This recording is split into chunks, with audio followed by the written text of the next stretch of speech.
I think this is a very critical. This game is very critical for the standings, given McLeod and Kyle are almost on second. McLeod is third, I think. And, there is tied for third, and Kyle is on second. On second, yes. Yeah. So of course, Kyle will want to win this game, even though he has the black pieces. Robert, on the other hand, also.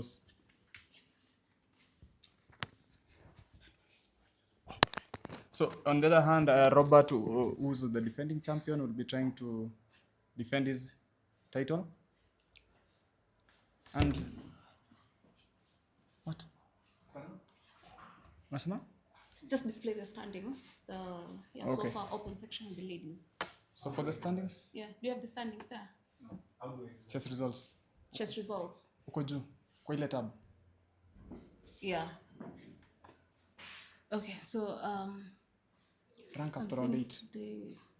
Brani Rungu is also playing Mataiga. So the rank after round 8 is there we have it. Jadon Simeo leading the maximum points with 7 out of 7 at the moment.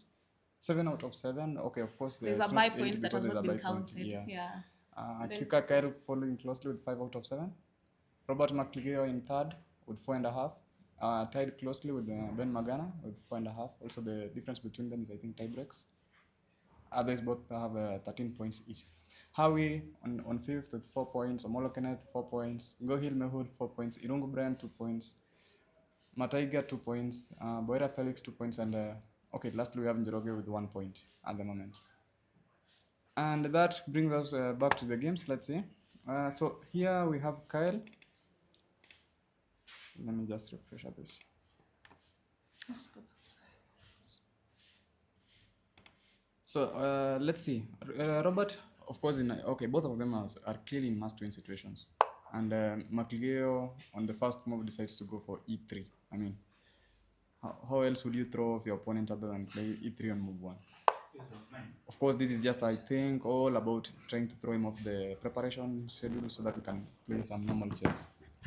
On move, so it's a standard response by Kyle. D5, knight f3, knight f6, c4. So this is kind of an English an opening with c4. Just to that, maybe c4, e3, knight f3 might have begun the move order. I think it's just trying to mess up the move order. Kyle also responds, just defends his center with c6, b3, trying to fincato the bishop. There's nothing much about b3 other than just trying to place that bishop on that diagonal.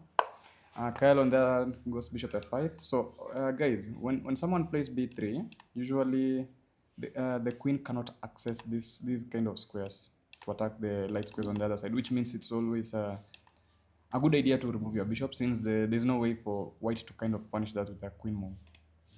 So Kyle does that immediately with the bishop f5. McLeod traces once in the center and then develops the bishop with a check. Knight c6 by Kyle, developing while defending that check. And this is where McLeod makes the first move out of theory. First of all, the opening has been named the Van Kruij opening here. Bishop b5 is still a theoretical move, and after knight c6, there is a known game between 2200s where where white went for bishop back to e2. No, not bishop back to e2, but bishop to b2.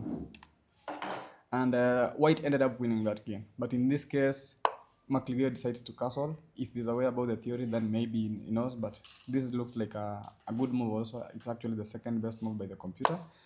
And after castles, now Kyle is somehow trying to decide how to develop this bishop. Probably, I would argue that he's either deciding... Fianchetto or move the pawn to e6 so that he can create way for the bishop. Yeah. Yeah. So that's the only way to explain what we are seeing on the board, probably.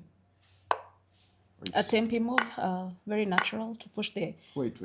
So Kyle did not even decide on this.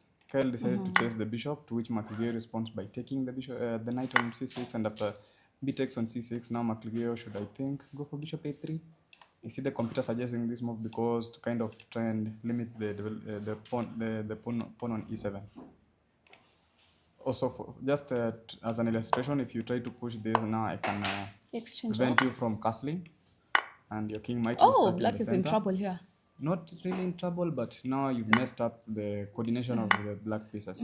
Yeah, the position is still playable, plus 0.8, but this is just one of the moves the computer is suggesting.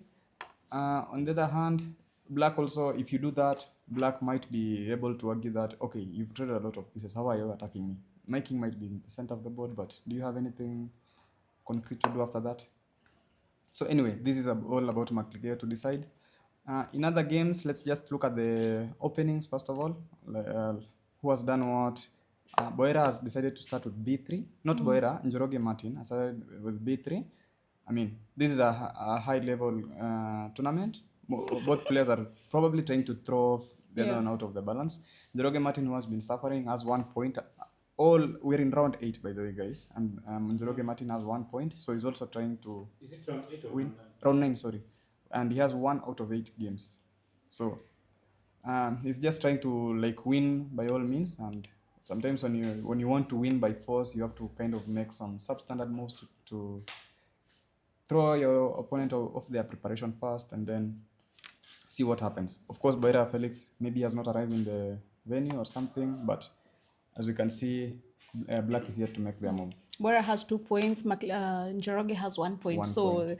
they're roughly Both of them yeah. battling it down Yeah. for ratings and for everything. So as we've seen the Kyle game, Irungu Brian Mwangi, no move has been made on that board. It's like Lenny Matega is running late. We have on board for CM Ben Magana versus Omolo Kenneth. Let's just go through the opening very quickly. Magana is known for his d4 play. This time he goes for e4, which is quite a surprise. I'm very sure Omolo Kenneth is not comfortable with this opening based on preparation, not necessarily that he doesn't know what to do, but of course all the preparation has been thrown out of the window. Magana is a perennial d4 player, as we've seen on almost all of his games, but he also needs to win the games if he still wants to stand a chance to win the car. So e4, Omolo sticks to his guns. We saw him play the pack against Howie. He does the same thing. d6, d4, knight f6, knight c3, and I think in that game between Howie went for some kind of a, was it a fianchetto? I'm not so sure, but anyway, I just remember he played this kind of a pack defense against Howie. So knight c3, c6. Now they're thinking. I think Magana is just deciding on whether to go for f4. As you can see, f4 is probably the best move with 1600 games in the database. There's also another move, knight f3. a4 is a move. Okay, every move you make here should have some kind of a theory with it. Whether they know, I don't know, but based on the fact that Magana usually never plays e4. This is the check defense. I think there's a transposition the you're defense. seeing. Okay, it transposed to some kind of a check defense. Check defense. Let's look at Simiyu Jadon. Jadon, okay, our top leader of the tournament. Let's just look closely. So Howie is facing off Jadon Simiyu. Of course, Jadon, if he wins this game, I have a feeling he's already running away with the car, and maybe Howie is also in fighting for something. He goes for e4, Sicilian defense. I'm very sure, like in most of his games, he tries to go for this kind of a knight of system with the knight f6 and d4 stuff. Howie decides to go for the closed Sicilian. Okay, it's a Sicilian defense, but the closed variation of it. And after d6, I'm sure knight f6, knight c6 should be one of the theoretical lines. I think knight. Yeah, knight c6 is the most. But you can't say move. that Jadon missed that one. There's something. He didn't miss it. Yeah. It's there's a bunch of theories. It's the Sicilian defense. Every move has a theory behind it. I'm very sure even if you play h6 somewhere. There's a theory on that. No, there's no theory in h6 though. H6 but is you know. I'm very sure even stuff like g6, yeah, you'll find a bunch of theory here. Almost every move is a move here, except maybe moves like f6, which are very bad for your positions. Never play f6, guys.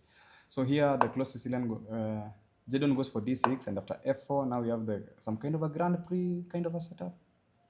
Because usually with the Grand Prix, what happens is that after knight c6, you go f4, and now this is the Grand Prix attack of the Sicilian defense. I have a feeling this is how we wanted to go for, and Jadon is trying to confuse him a little bit with d6, and the move order is not so clear whether you'll arrive at the Grand Prix kind of a position. Mind games going on, we don't know what's happening. Anyway, knight f6, knight f3, g6. Bishop b5 check, bishop d7. He trades the light squared bishop, to which Jedon surprisingly captures with the queen instead of the knight. I don't know why. I have a feeling knight after d7 was kind of what the engine recommends. Okay, it's the second best move, so. But queen takes on d7 is the best move. And after d3, we have bishop g7. Castles, players just developing their pieces. Queen e1, knight c6. Okay, of course, if you know, the plan with queen e1 is just to transfer the queen to the queen side and try to create some attack on the king side. Some attack on that side of the board. Yeah. The bishop is also I think the already h file is going to be a target here. Yeah. So usually you might see moves like that, and of course I'm doing a lot of arrows. I'm not Hikaru, but that's the general plan. Queen takes. Yeah, queen e1 takes, and you checkmate the black king. That is if black cooperates, of course. Black is dead on here. I'm not sure he's going to cooperate on that. So queen e1, knight c6, queen h4, and Jedon is not thinking. Probably the knight is coming to here. The best move according to the computer should be knight d4, trying to exploit the weakness, the absence of the light squared bishop, probably, because you'll now have to find a way to defend that. And of course, that knight can be taken, but you don't want a pawn on this square because now it will be limiting a lot of your mobility. Anyway, that is to be left for Howie to decide. Right now, it's Jedon to move, but we're expecting a move like knight d4. If not knight d4, maybe a normal developing move like bringing a rook to the center of the board. Maybe rook c8 or rook fd8. But when you look at the position of the pieces, I mean, I think Jedon is going to go for the queenside attack. Considering, you see, the move c5 opens up lines on the queen side, and the possibility of pushing the pawns to a5, b5. The knight is coming, as well as the queen also has some kind of mobility and open lines towards the queen side. Yeah, of course. Yeah. Okay, for those who are wondering why we are saying Jedon will be having his play on the queen side, is because, okay, usually what we tell beginners is that if you want to know what side you're supposed to be playing on, look at where your pawns are pointing. All these pawns are pointing in this direction, probably most of them. Not like the pawn structure is headed in this direction. That is, which means white should be trying to play on the queen side, on the king side, and black's pawns are pointing on this other direction, which means he has more space on the queen side, and he should be trying to utilize this space on that side of the board. One of the things that Howie might be trying to do as well, maybe push f5 and trying to exchange the flankated bishop, just to immobilize or destabilize black's king by exchanging off one of the key defenders on the king side. Yeah. Yeah. So yeah, this bishop, if you can get rid of this bishop, usually you're in good shape if you're white, because now your attack becomes a little bit easier. You have gotten rid of one of the defenders. And okay, so Jedon is down to 1 minute and 17 seconds. Howie is still in his prep, probably 1 hour, over an hour and 33 minutes on the clock, as you can see. Usually the clock starts with 1 hour and 30, which means he's been blitzing all of his moves to this point. Yeah. Yeah. So that is on board. Is it board 4 or board 5? Board 5. On board. Okay, let's go to the ladies section. The ladies section. Let's start with the standings at least. So let's start with the standings. We have. The ladies side. On the ladies side, the rank after round 8 has Nicole being on top of the table with 6 points out of 7. She only has 2 draws. Followed closely is Julie Mutisia, followed by Elizabeth Cassidy and Sasha Mongeli, all with 5 points. Just I think it's all about tie breaks, which is why one of them is above the other. On 5th place, we have Madelta Glenda with 4.5. 6th place, Kaloki Zori with 3.5. And with 3 points, we have 3 players tied with as Joyce Nyarwai, WFM Joyce Nyarwai, WCM Nashipai Bella, and Jumba Gloria. With 1.5 points, we have Karanja Ita, and with 0.5 points, we have Kimani Wanjiru.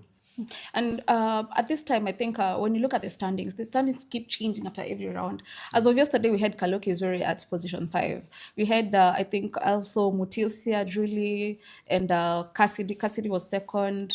But they've been tying positions. They've been tying in points. So I think the key determinant here is the tie breaks. But I mean, after every round, you'll just keep saying, because things are changing. It's very hard to predict, given that everybody's putting their best foot forward. It's a game of stamina. I mean, everybody here is the best chess player. So what will put them apart is how strong are you mentally.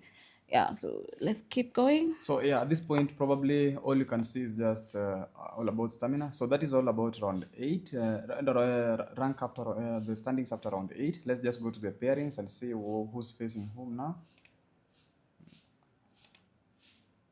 So in round 9, which is ongoing at the moment, we have from Avens Chess Club, Jumba Gloria. Okay, I think it's Just go here.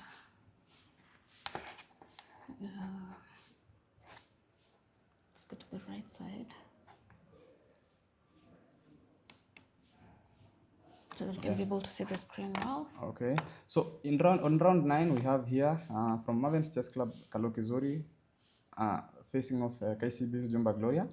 Equities Julie Mutisia facing Nicole Albright from Avens. Equities Sosha Mongedi facing Madelta Glenda from Lighthouse Chess Club. Karanja Ether from Knights Academy facing KCB's Joyce Nyaruai. On board 6, we have Elizabeth Cassidy having a bye. And Nashipai Bella is also playing Kimani Wanjiru. And yeah, on board 5, we have Nashipai Bella facing Kimani Wanjiru. On the board, so the games have already started, as I've said earlier. So board 1, let's just see what the players decided to offer us for the opening. And I think this is the most explosive game. I had a sneak peek through it. It started with E4, E5, and F4. King's King's Gambit. Yeah. And I mean, when you play the King's Gambit, it just says what the situation is on the standings. Zuri is in a must-win situation. She has decided, you know what, we're not having any fun today. Please put for us the standings on the chess results, ladies section. Thank you. Yeah, so I mean, for the standings, Zuri, we've seen she's trailing. I think she's in 6th place, if I'm not wrong. Go up. You can easily open the standing in the laptop so that you don't struggle that much. Okay. So like I said, Zuri is already is currently in 6th place. Wait. Morning, Pate. So we're having an issue here a little bit with our transmission. Yeah. But on the other line, it's okay. Okay. So all is okay. So, okay, like I said, Zuri currently at 6th place. Now you can see she decides, you know what, we're not having any fun. It's a gunfight. F4, the King's Gambit. Now, Jumba Gloria on the other hand decides to go for this sharp opening with Bishop C4. So for all of you wondering how to deal with the King's Gambit or anything, first of all, the best move, which has been proven by a lot of theoreticians, to just accept this pawn sacrifice. And of course, white will do a lot of things here. You can develop your knight, you can go d4, you can, I think, even play Bishop c4 is a move. I mean, if you look at the database, I'm sure you can find all sorts of moves here. But all moves lead to Rome, probably. The point is that you're trying to develop a quick attack with all of these plans. Bishop c4, d4, your knight coming out. You will take your pawn if you can. And your plans as black is, you know what? You can go for g5, decide to click onto the pawn and ask white, why do you give me a pawn out of the opening? It's one of the moves, like, for example, let's go knight f3. I think the most played move is g5, just hanging onto this pawn. H4. Yeah, and you might find some moves with h4 where you can sacrifice back the pawn with or you can just push with the g4. It depends on your taste, of course. Yeah, good. Your taste, of course. There's a lot of theory with this kind of opening, but I'm just giving you an overview of what could happen. Anyway, Jumba Gloria did not go for that line. She just decided to go for Bishop c4, which is kind of a stingy opening, because the idea of Bishop c4 is to utilize this diagonal. When the f pawn moved, it's opened up this diagonal. Usually when white castles the king, usually find itself on g1. And I'm sure this game we're going to find a lot of play towards on the f7, f2 squares rather. There's going to be a lot of attack towards that square, because the king is open. We usually say the first weakness is usually the f2 pawn and the f7 pawn. So now once the pawn has moved, these holes around the king, and black probably will try and take advantage of that. Yeah, so that is what she did. She decided to place the bishop on this diagonal, which has been weakened, which means now white even might not get the chance to castle kingside because of this bishop. And if they get to do the chance, they'll have to spend time trying to block away this bishop on c4, on c5. Anyway, Zuri continued with the knight f3, d6, bishop c4. Of course, bishop c4 is a self-explanatory move. You're just developing your bishop, targeting, hinting on maybe I can sacrifice if you're just a little bit careless. And also, I mean, sometimes when the F file opens up, the rook might find itself here, and there's a lot of pressure on F7 also. It's not only that white was weaknesses, it also gives them chances to attack on the king side. This is going to be a very dramatic game. I mean, when you look at Zuri, Zuri is the former junior under 21 junior champion, and Jumba is a 6-time Olympian. So I mean, we're going to see a lot of drama on this game. This Yeah. is a game to watch, actually. And immediately after F4, you just had a feeling that this is going to be a very interesting game.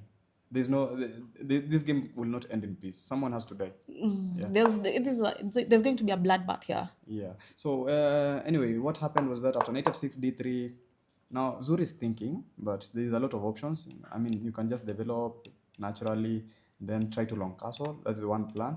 Another plan maybe could be to go c3, try to block off with d4, and then castle. Of course, not in the same order, because at that point you might be hanging a e-pawn, but in some order right now, since black did not accept the gambited pawn, it means now they're not going to be up a pawn, and you might have a lot of play given you just pushed a pawn and you were not punished for it.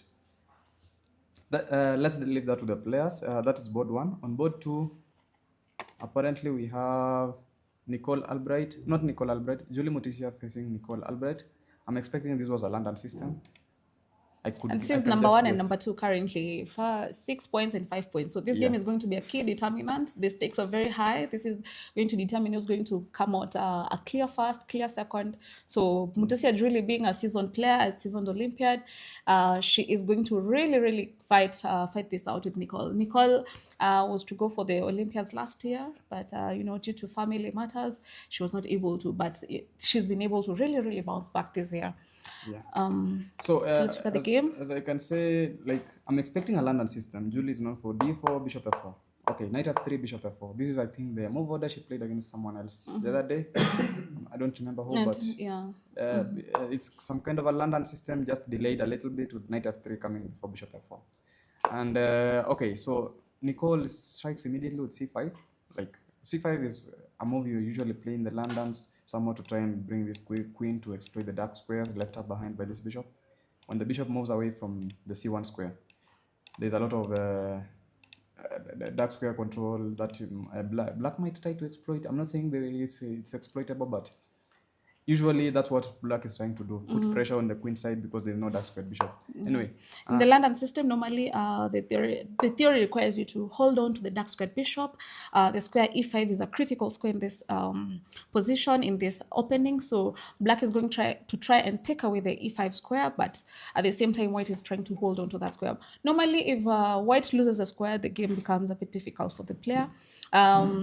Other than that, the strategic idea is usually to also attack on the queen side, because most of white species are developed towards the king side. So the gaps on the queen side is what black will try and take advantage of. Yeah. So that's all. The London system was expected in this game. This is Julie Mutisia. I mean, based on the circumstances right now, you need to stick to what you know. If you've been playing the London, unless you have a very specific reason to change your opening, please, I don't know. I mean, I just know you have to stick to what you know right now, just to make sure you have an equal position and a playable position all at once. Anyway, after bishop f5. That's a very critical diagonal, and normally most players would try and challenge the light squared bishop, because I mean, you see that's a very active bishop, which means if you don't take the diagonal right away, another option would be to move your bishop to e2. The light square, white to move the light square bishop to e2 and or move it to d3. Okay, so Julie disagrees because she takes here. I guess she didn't want to calculate anything to do with c4. That's my reasoning based on why she took on c4. She played this against Sasha, if I'm not wrong. Yeah.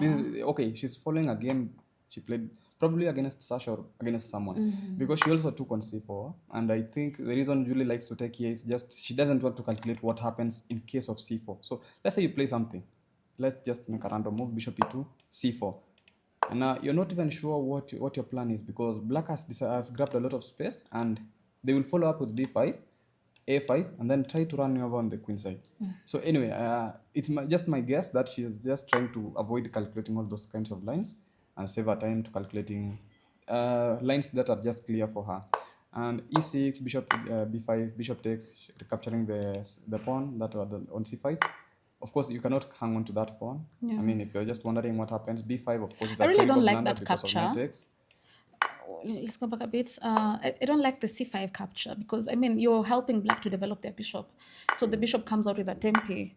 As much as you're going to follow up with the b push and, but also black is going to push the b pawn and the a pawn, and there's going to be a lot of activity happening on the queen side, which is going to make white to be a little bit uncomfortable. Yeah, but I think I disagree slightly. You see, in chess, there's a saying that for you to gain squares, you have to give squares. So, yeah, you're developing their bishop with a tempo, but at the same time, you're not allowing them to grab more space. That is one option. In another case of a scenario or a turn of events, like taking this pawn is not much of a crime.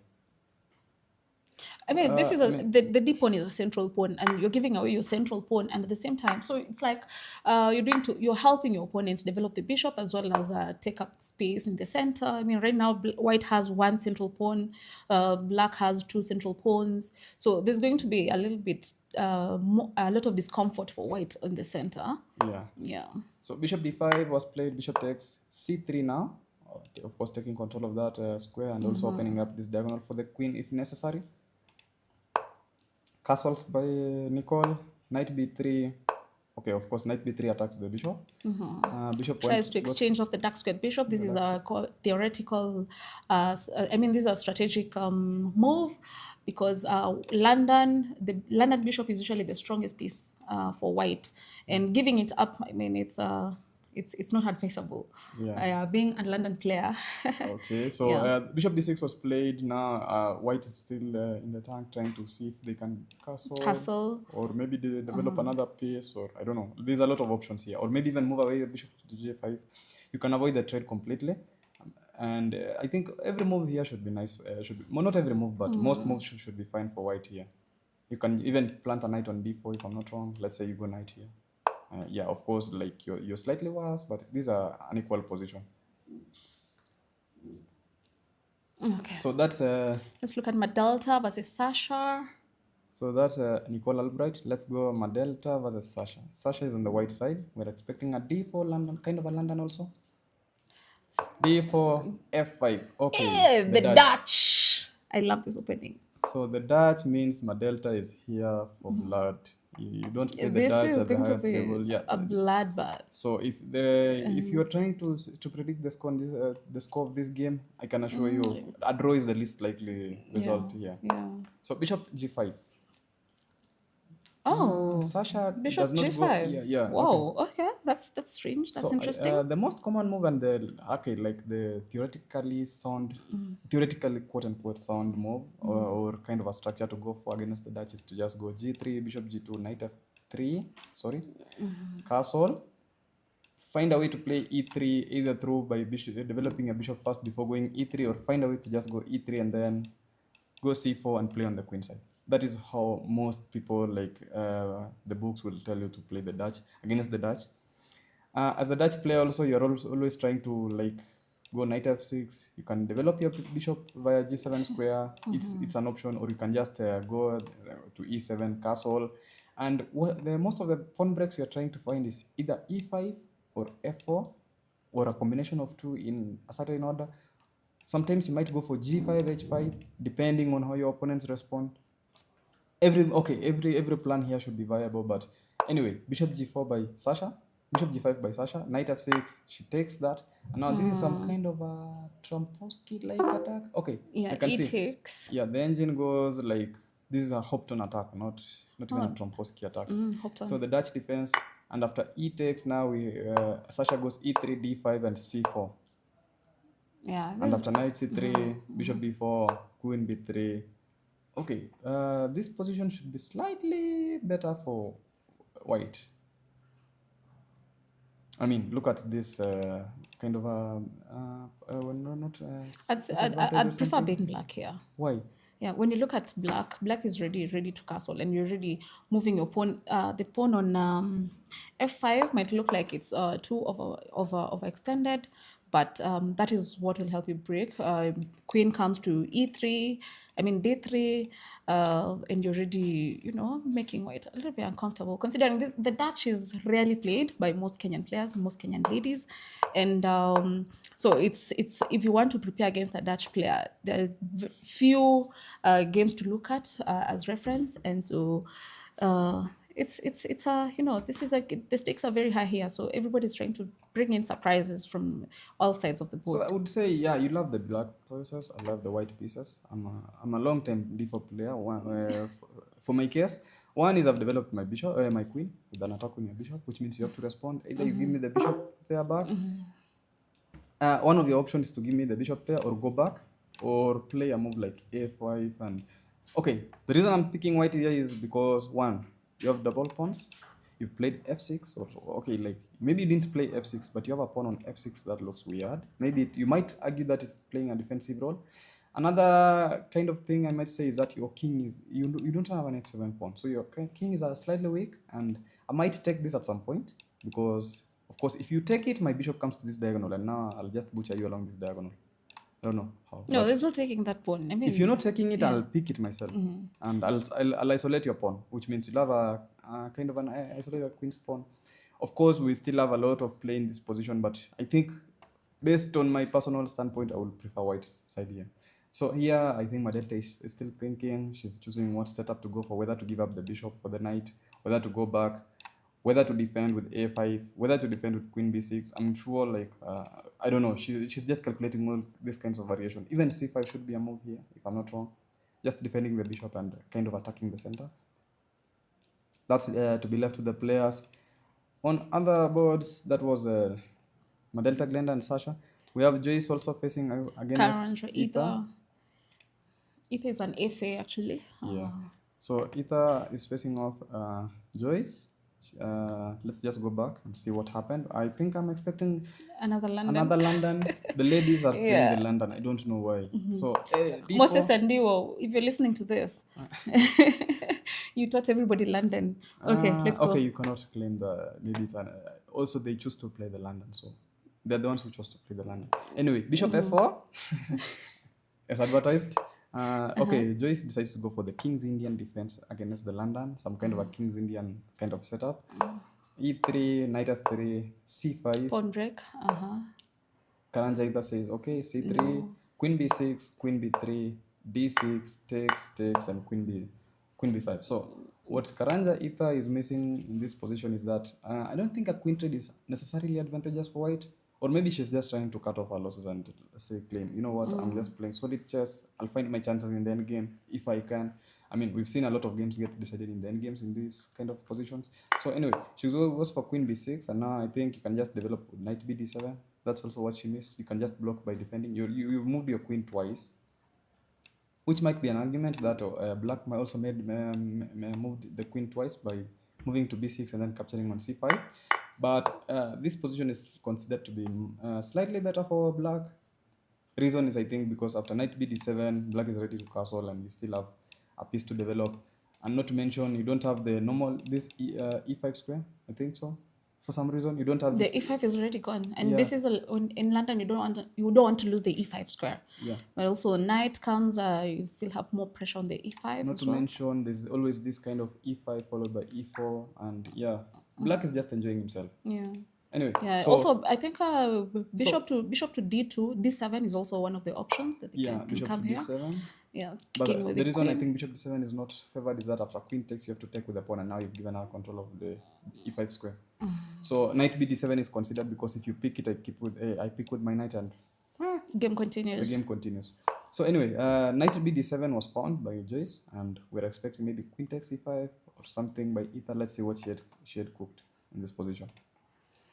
Let's go Kimani Wanjiru. So that is Joyce, Bella. Karanja Ether, Bella versus Kimani 1-0. Now, this is another game that probably will decide the fate of some of the players here.